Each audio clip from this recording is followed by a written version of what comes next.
Image emblématique de Genève, la cathédrale Saint-Pierre n'a pas toujours été un bâtiment unique.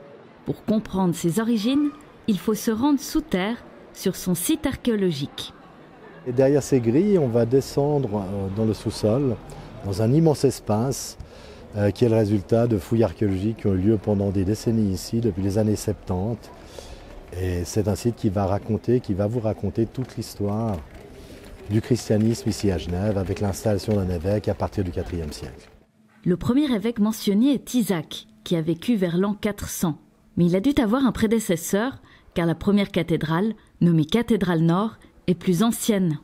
On est justement sur l'emplacement de cette première cathédrale qui était installée, qui était édifiée ici à Genève, vers les années 370-380.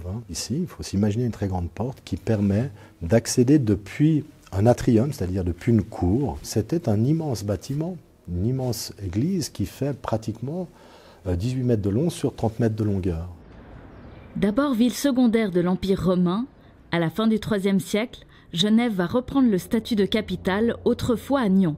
Vers 380, l'empereur Théodose promulgue un édit pour imposer le christianisme comme religion officielle de l'Empire. Ce transfert de capitale à la fin du IIIe siècle entre Nyon et Genève, qui va permettre à Genève d'avoir un siège épiscopal, d'avoir un évêque quand le christianisme va s'imposer.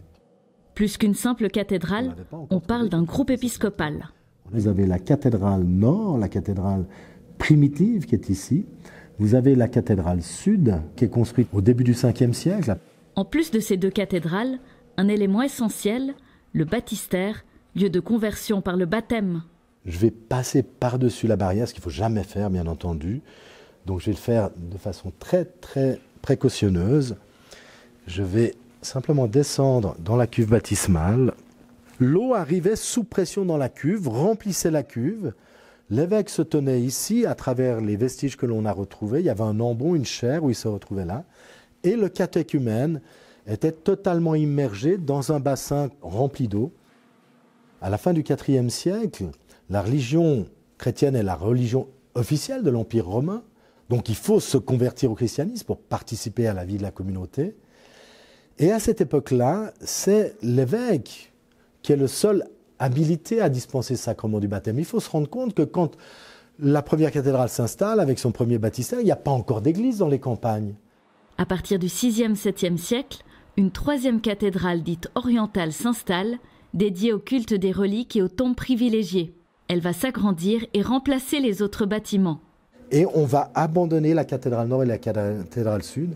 Et c'est la naissance d'une cathédrale unique. Et puis au XIIe siècle, on va reconstruire sur l'emplacement de cette cathédrale unique la cathédrale actuelle.